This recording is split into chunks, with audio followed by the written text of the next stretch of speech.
तो अमेरिका की ईरान को वार्निंग को लेकर फिलहाल जो खबर सामने आ रही है ये भी जान लीजिए, क्योंकि ईरान को इजराइल पर हमला ना करने की चेतावनी एक बार फिर दोहराई गई है। ईरान ने अगर हमला किया तो आत्मरक्षा की कार्रवाई तो करेंगे ही। ईरान इस भ्रम में ना रहे कि कार्रवाई नहीं होगी। ईरान इजराइल के बीच सीधा गोलीबारी का अंत होना चाहिए। यूएन में अमेरिका ने ईरान को अंजाम भुगतने की ये जो वार्निंग दे दी है, इस लिहाज से हम लगातार चर्चा भी करते आए हैं और ये खबर उस लिहाज से अब मैं I should say we can connect the dots Bakshi sir कि कैसे मिडिल ईस्ट के हालात को देखते हुए अमेरिका ने यह तैनाती कर दी, किस तरीके से अमेरिका बार बार वार्निंग्स भी देता आ रहा है, क्योंकि ये संकेत साफ तौर पर मिल गए हैं कि और ज्यादा मिडिल ईस्ट में अपने प्रॉक्सीज को वो अपने साथ यूनाइट करते हुए सीधे एक साथ इजराइल पर हमले की तैयारी में है।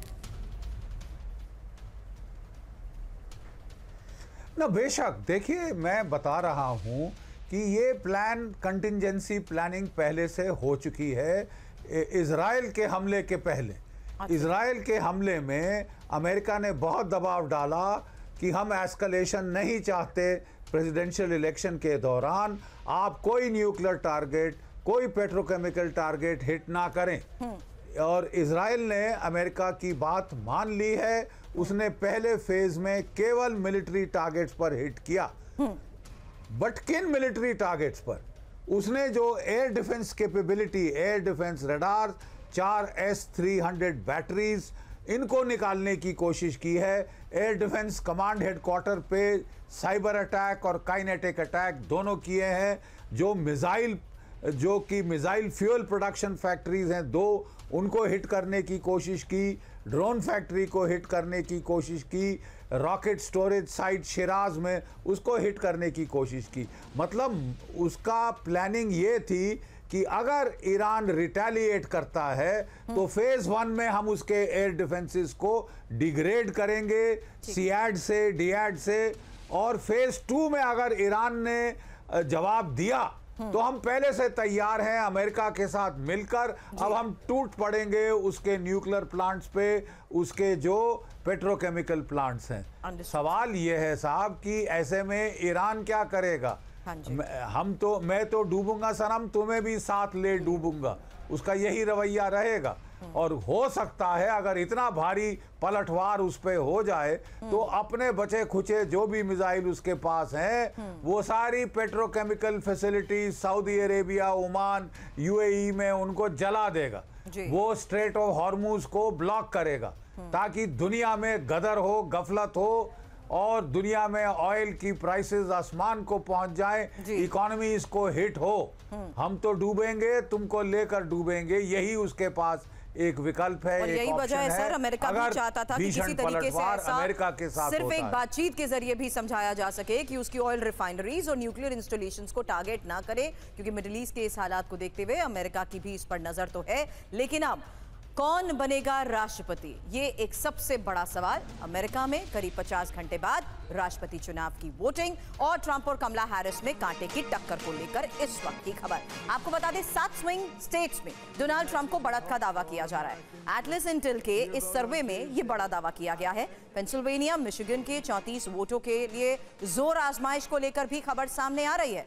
तो ट्रंप और हैरिस में जिस तरीके से कांटे की टक्कर चल रही है उसको लेकर लेटेस्ट सर्वे में क्या दावे हो रहे हैं, यही इस वक्त खबर आपके सामने। क्योंकि ये एक और सर्वे के आधार पर डिटेल इनपुट, जहां ताजा सर्वे में 7 स्विंग स्टेट्स में डोनाल्ड ट्रंप को बढ़त का दावा किया जा रहा है। इसमें नॉर्थ कैरोलिना में ट्रंप को 3.4 अंकों की बढ़त बताई जा रही है, जबकि जॉर्जिया में +2.5 से ट्रंप आगे चल रहे हैं। वहीं एरिजोना में भी +6.5 के साथ ट्रंप आगे बताए जा रहे हैं। इसके साथ साथ नेवादा में भी 5.5 के गेन के साथ ट्रंप आगे हैं। वहीं 1% का एक गेन ट्रंप को विस्कॉन्सिन में भी मिलता हुआ नजर आ रहा है। मिशिगन में भी ट्रंप 1.5 के गेन के साथ आगे बताए जा रहे हैं। पेंसिल्वेनिया में भी 1.8 का गेन ट्रंप के फेवर में है। तो ट्रंप के पास राष्ट्रीय स्तर पर 2 अंकों की बढ़त सर्वे के आधार पर इसको लेकर दावे किए जा रहे हैं। 7 स्विंग स्टेट्स में ट्रंप और हैरिस ने जिस तरीके से जोर लगाया हुआ है, 5 नवंबर को अमेरिका में राष्ट्रपति चुनाव को देखते हुए फिलहाल इन सर्वेस को लेकर ये बड़े दावे, जहां जीत के लिए चाहिए 270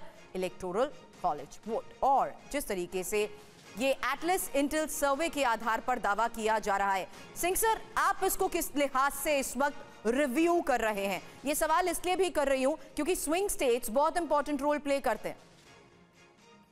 देखिए, जैसे आपने कहा, क्योंकि मुझे ऐसे लगता है कि जो ट्रम्प है वो ज्यादा डिपेंड कर रहा है व्हाइट सुपरमेसी के ऊपर। अच्छा जी। क्योंकि अगर आप अगर इनकी कमला हैरिस की बैकग्राउंड को देखें तो वो शी कम्स फ्रॉम जमैका, तो उसका जो एक्सेंट है जो ट्रम्प का वो यही है कि जो वहां की व्हाइट वो वोट्स हैं वो दोबारा उसके हाथ में आ जाएं। तो मुझे ऐसे लग रहा है कि कांटे की टक्कर है, कुछ कह नहीं सकते, क्योंकि लास्ट मोमेंट के अंदर कौन किसको वोट डालता है ये तो अभी कहना बहुत मुश्किल है।